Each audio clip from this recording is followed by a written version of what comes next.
Hi dears, ಇದೊಂದು catering style chicken curry recipe ನೋಡ್ಕೊಂಬರೋಣ. ಇದು ಬೀಗರು ಊಟದ ಸಮಯದಲ್ಲಿ ಬಡಿಸೋ ಅಂಥ ರುಮಾಲಿ ರೊಟ್ಟಿ ಅಥವಾ ಪೂರಿಗೆ ಬಡಿಸೋ ಅಂಥ ಒಂದು ಚಿಕನ್ ಕರಿ ರೆಸಿಪಿ.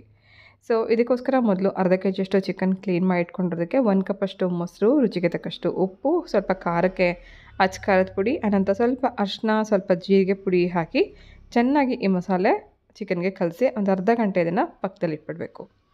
ಈ ಚಿಕನ್ಗೆ ಎಷ್ಟು ಬೇಕೋ ಅಷ್ಟು ಮಾತ್ರನೇ ನಾವು ಮಸಾಲೆ ಹಾಕ್ಕೊಂಡಿದ್ದೀವಿ. ಆನಂತರ ಗ್ರೇವಿಗೆ ಸಪ್ರೇಟಾಗಿ ಹಾಕೋಣ. ಚಿಕನ್ ಸ್ವಲ್ಪ ಹೊತ್ತು ಮ್ಯಾರಿನೇಟ್ ಆಗೋಷ್ಟರಲ್ಲಿ ನಾವು ಇದಕ್ಕೆ ಬೇಕಾಗಿರೋ ಮಸಾಲೆ ಗ್ರೈಂಡ್ ಮಾಡ್ಕೊಳ್ಳೋಣ. ಗ್ರೈಂಡ್ ಮಾಡ್ಕೊಳ್ಳೋದಕ್ಕೋಸ್ಕರ 8ರಿಂದ 10 ಗೋಡಂಬಿ, 2 ಸ್ಪೂನಷ್ಟು ಮಗಾಜ್ ಅಥವಾ ವಾಟರ್ ಮೆಲನ್ ಸೀಡನ್ನು ಫಸ್ಟೇ ನೆನೆಸಿ ಇಟ್ಕೊಂಡಿದ್ದೀನಿ.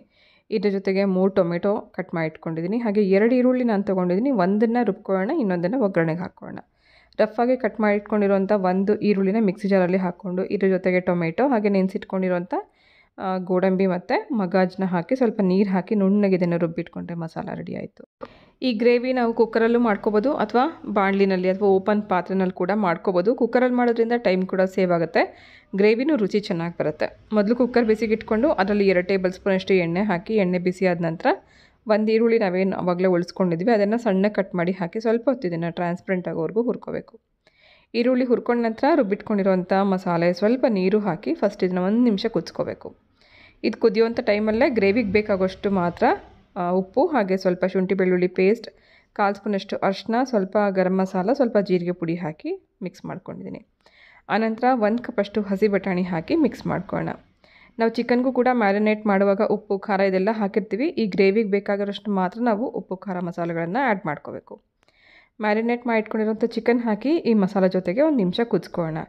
ಕುದಿಯುವಾಗ ಮೇಲಿಂದ ಒಂದು ಮುಚ್ಚಳ ಮುಚ್ಚಿ ಬಿಟ್ಬೇಡ. 2 ನಿಮಿಷ ಇದು ಕುದಿ ಬಂದಂಗೆ ಇದು ಸ್ವಲ್ಪ ಚಿಕನ್ ಕೂಡ ಬೆಂದಿರುತ್ತೆ. ಗ್ರೇವಿ ಜೊತೆಗೆ ಚಿಕನ್ 2 ನಿಮಿಷ ಬೆಂದ ನಂತರ ನಾನು ಇದಕ್ಕೆ ಚಿಕನ್ ಮಸಾಲ ಪೌಡರ್ ಹಾಕ್ತಾಯಿದ್ದೀನಿ. ಇದು ರೆಡಿಮೇಡ್ ಬೇಕಿದ್ರೆ ಹಾಕ್ಕೋಬೋದು ಅಥವಾ ಮನೆಯಲ್ಲೂ ಕೂಡ ಮಾಡ್ಕೋಬೋದು. ಹೇಗೆ ಮಾಡೋದು ಅಂತ ನಾನು ಮುಂದಿನ ವಿಡಿಯೋದಲ್ಲಿ ತೋರಿಸ್ತೀನಿ.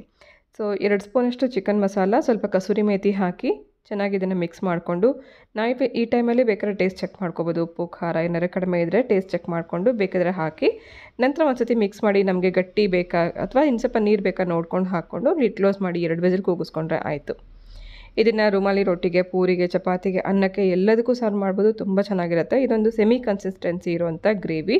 ಈ ಗ್ರೇವಿ ಎಸ್ಪೆಷಲಿ ಕೇಟ್ರಿಂಗ್ ಸ್ಟೈಲಲ್ಲಿ ಮಾಡುವಂಥ ಒಂದು ರೆಸಿಪಿ ಇದು. ತುಂಬ ಚೆನ್ನಾಗಾಗುತ್ತೆ. ಒಂದು ಸತಿ ಇದೇ ರೀತಿ ನೀವು ಟ್ರೈ ಮಾಡಿ ನೋಡಿ. ರೆಸಿಪಿ ಟ್ರೈ ಮಾಡಿದ್ಮೇಲೆ ಹೇಗೆ ಬಂತು ಅಂತ ಅನ್ನೋದನ್ನು ಕಮೆಂಟ್ ಮಾಡಿ ತಿಳಿಸೋದನ್ನು ಮಾತ್ರ ಮರಿಬೇಡಿ.